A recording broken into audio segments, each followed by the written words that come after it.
Жолдош мырза, техникалар кароого тизилди. Улуттук коопсуздук комитети төрагасы генерал Ташиев. Мисалы үчүн сигнал түшсө, ошол дарек боюнча жеткизип барат, багыт боюнча. Жана ошондой эле GPS системасы да бар экен. GPS системалары, бул жерде рация үлгүсү, кайсы менен мисалы сырттагы адамдар менен ичиндегилер баары менен байланышып турат. Дагы бир эмеси, ичинде кондиционер бар, жылуу, кышында жайкысы салкын. Куткаруучулар үчүн дагы бир жакшы нерселер, мынакей мотопила, мисалы жыгачтарды аралап кесүүдө электр системалары жабыркаган болсо, аларды суу менен өчүрө албайбыз. Ал үчүн огню очиститель менен баардыгы жабдыкталган. Рукавтардын баардыгы өз нугунда. Бул жерде насостордун күчү мурдагы техникалардыкы 40 болсо атмосфера, булардыкы 50-дөн 60-ка чейин атмосфера күчтүүрөөк. Бардык сапатка азыркы заманбап технология өзүп атат, этаждар көбөйүп атат. Ошого байланыштуу булардын насостун мощносту дагы кичине күчтүүрөөк. Бул автоунаанын Хово автоунаасынан өзгөчөлүгү болуп, бул Хово Ситра. Бунун цистернанын сыйымдуулугу 8 тонна.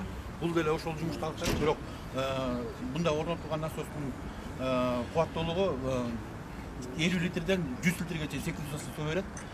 Жана суу жок райондордо 1,5 километрге чейин суу жеңдерин тартып суу берсе болот да, бул автоунан. Через шлангы?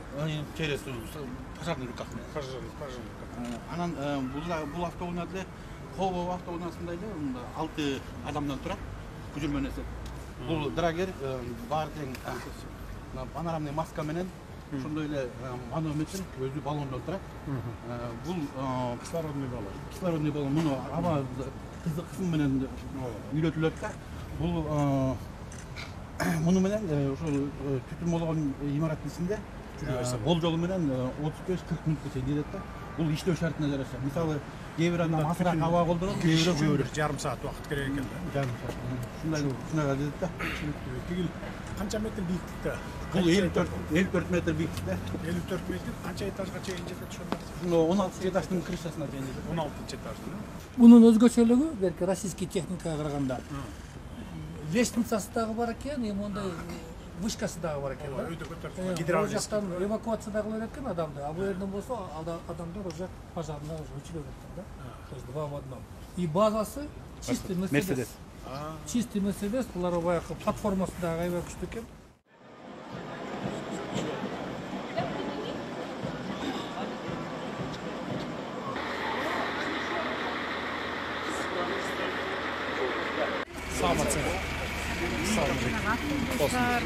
Проект налогындағы қоғысы шығаратын компаниятында кеше біраз адаштық республикалық 169 миллион 347 мың 500 сомға алды. 170 миллион өз-өзін баяғы штрафтардан түшкен ақша. Көйт бағында аябай қиып алғанымызда бұл переносной кислород. Анан ішінде стационарный кислородный оборудование бар, 2 баллон кондитер. Бұл чемодан, бұл термо, еще отқандар, бұл электроватный насос. Анан бұл амбушка деп қойғыз, 3 размеры, бұл чоң ішерінде, бұл опыр кішеке бұл кішеке болды. Самое главное, аябай жақсы аппаратура, бұл портативный электрокардиограф, 3 каналды. И тағы бір жақсы функциясы бар, предварительная расшифровка бар. Бұл электрошоктық ішлер айтады, дефибриллятор. И чоң ішлерге тамамын кішеке балдарға. Давление. Шығып, полный комплектация реально. Бұлардағы Бишкек шаарындағы біздің көз жардамға беріп атабыз. Анан жалпы республика боюнча бөлүнгө ошол 32 машина. Анан жакында февралдын аягында дагы 41 машина керек. Ал Евразиялык өнүктүрүү банкасына каралат. Бул киши жалпы канча спорый керек ошондо бүт жабыш. Бизде анан дагы 300 керек, ошондо бүт жалпы республика боюнча муктаждыкты жабылат. Алыс жерлерге, турларга бирмизге шарттуу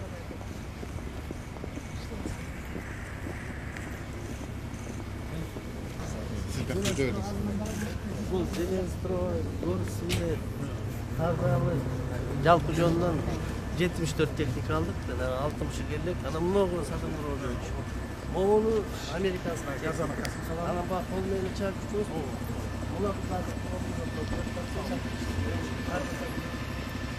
ошого жакшы экен, бирок негизи карда да иштетип көрдүк. Банктарды чапканыбызга.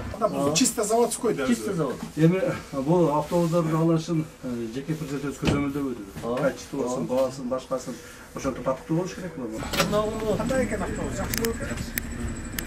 Бирок байымы менен да. Оплата ушу без наличка көтөрүлдү. Мына ушунун маалында бепистик. Наличка болсо биз жана транспорттун тарифин көтөрүп атат да. Биз көтөргөн жокпуз. 11 сомдон кала берет. Эгер наличка төлөсө, аларга 15 сом кылып коёбуз, что без наличка өтсүн деп. Аны жанагы сеттерден жазып атпайбыз. Туура. Карта менен 10 сом.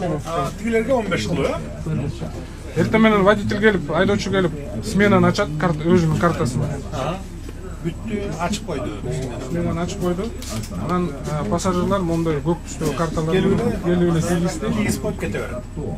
төлөм өттү. Анан азыркы күндө виза карта жана эл карт картасы менен да төлөмдөр бар, банковский карталар. Бунда төлөмдөр. Төлөп коюп кирип кете берет. Академиясы аялдамасы.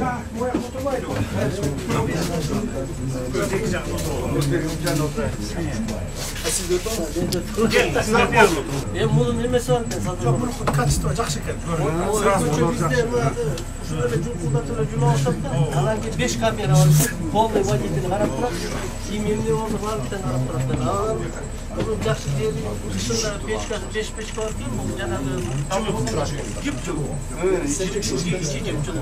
Анан бул аварийный немелерди карасаңыз, авария случай авария болуп калса, буну алсам анан буну менен калтырган Заряд устройстволор бар экен, жакшы. Калган автобустар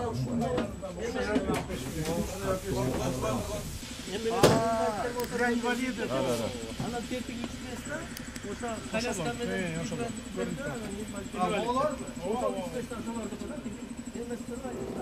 Эмне батырат? инвалидтер отурат. Коляскадан кайда муну жаап көтөрүп отуруп. Жаңы автобус айдап чыргап калат экенсиңер да.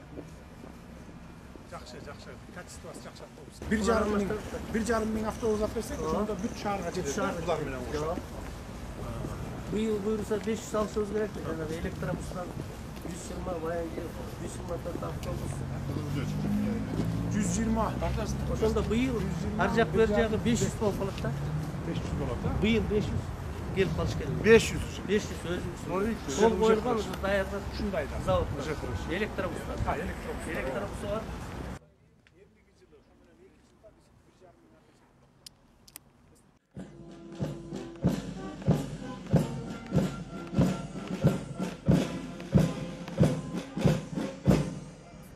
Жолдош Кыргыз Республикасынын куралдуу күчтөрүнүн башкы кол башчысы өзгөчө кырдаалдар Саламаттык сактоо министрлигинин Бишкек шаарынын мэриясынын өздүк курамы атайын техникаларды тапшыруу салтанаттуу аземине тизилди.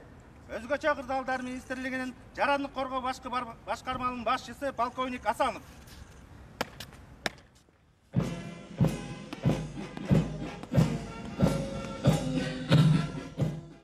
Саламатсыздарбы жолдоштор?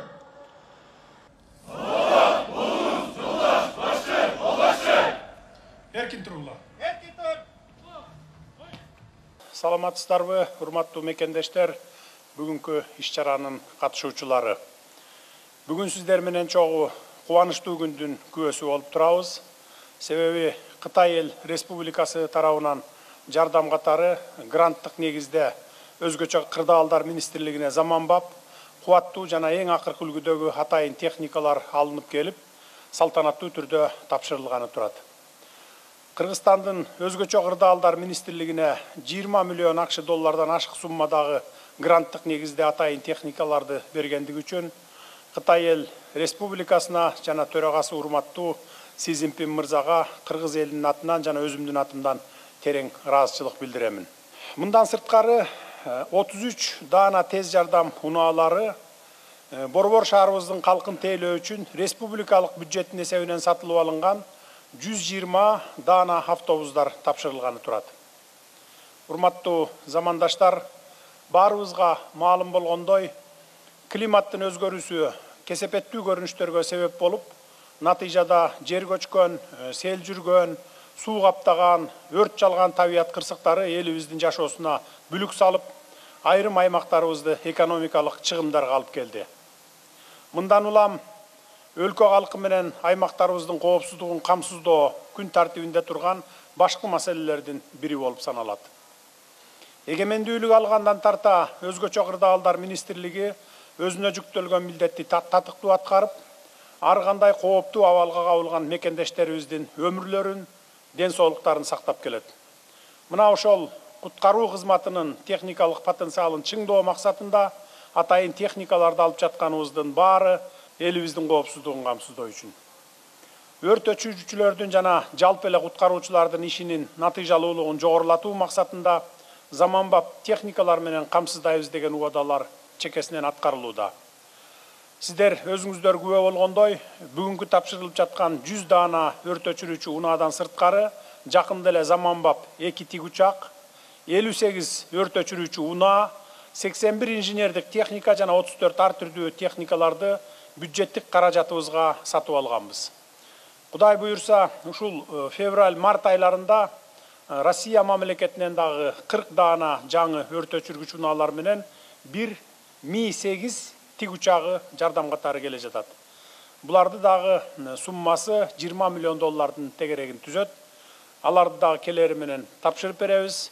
Ошентип жалпы өлкө боюнча өзгөчө кырдаалдар министрлиги муктаж болгон техникалар менен толук жетиштүү болуп, алдыда келе жаткан 15-20 жылга чейин техникалык муктаждыктары жоюлат десек болот.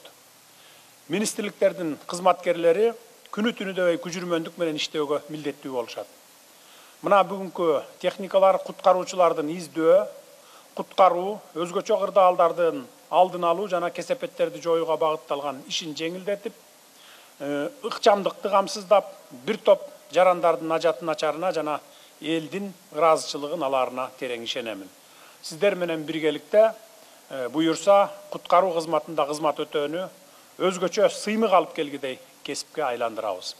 Урматтуу мекендештер, дагы бир жакшы саамалыкка жарандарыбыздын өмүрү менен ден соолугу үчүн күн түндөбөй нөөмөттө туруп күрөшүп келе жаткан медициналык тез жардам кызматынын техникалык базасынын жаңыланып жаткандыгына да азын-оолак токтоло кетейин. Өлкө калкынын саны 7 миллиондон ашып, канат бутагыбыз жайылды. Ошол эле маалда саламаттык сакчыларын айрыкча тез жардам кызматынын материалдык техникалык базасы жетиштүү деңгээлде камсыздалбай, медициналык жардамга чукул муктаж болуп калган жарандарга өз маалында жардам көрсөтүлбөй келатканы жашыруун эмес. Бүгүнкү күндө медициналык тез жардам унаалары аба менен суудай зарыл болуп турган убак. Жарандарыбыздын саламаттыгына кам көрүү мамлекеттин артыкчылыктуу багыттарынын негизгиси катары кабыл алынган, андыктан тез жардам кызматынын материалдык техникалык базасын чыңдоо аракеттерин мындан ары дагы улантабыз.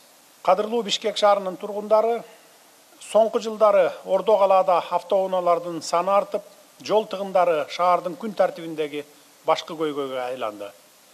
Автоунаалардын санынын көбөйүшү Борбор калаанын экологиясына дагы терс таасирин тийгизе баштаганы коңгуроо катары кагылып келет.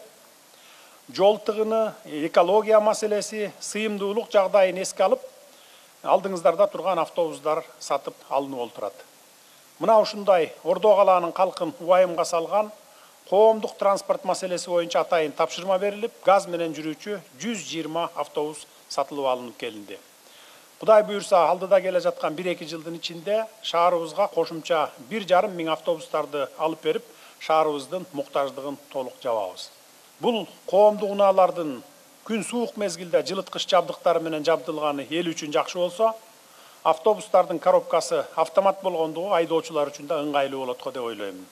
Эң башкысы сатылып алынган автобустардын Евразиялык экономикалык биримдигинин талаптарына ылайык коопсуздук сертификаттары бар. Урматтуу Борбор кала тургундары, шаарыбыздын инфратүзүмүн жакшыртып, көрктөндүрүү иштерин арттыруу үчүн муниципалдык ишканаларга 13 даана адистештирилген техника сатылып алынганын дагы кошумчалай кетейин. Өлкөбүздүн визиттик карточкасы болгон Борбор калабыздын келбетин жакшыртуу иштери дагы улантылат.